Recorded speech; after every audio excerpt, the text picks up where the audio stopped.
When working on websites, I'd much rather have external links pop open a new tab versus opening up in the current window. As website developers and designers, it's our job to keep people on the website for as long as possible. When opening up a new tab, your visitor is going to have an easier time closing that tab and getting back to your website, instead of having to click back like 10 times to get back to the page. Now, while you can do this manually every time you add an external link to your website, that's obviously not ideal.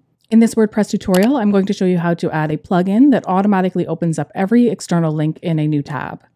So if we take this website, for example, it has a portfolio section where it shares different pictures from other websites. And at the very bottom of every portfolio page, there is a link to the source, but by default, it does open in the same window. So instead of updating it manually, we're going to go ahead and install that plugin.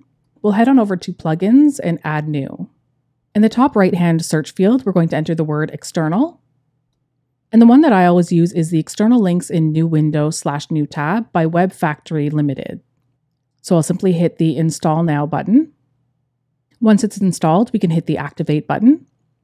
And after it says that it is active, that's literally all you have to do. There are some settings that you can edit if you'd like, but if I go to the website right now, all of the external links will pop open a new tab. I'll show you the settings just in case if you do want to edit them.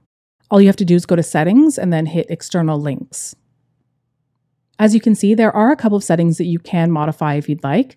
But in our case, I'm not going to make any changes whatsoever.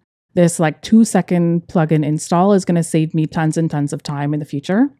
Now, if you go back to the live website and click on that external link, it will open up a new tab. And the amazing thing about this plugin is that it will be applied to all external links. So let's say we had 100 portfolio pages or 1,000 blog posts. All of the external links will now pop open a new tab. That's it for this WordPress tutorial. For more, definitely check out eStoreKings.com. And be sure to subscribe to the eStoreKings YouTube channel.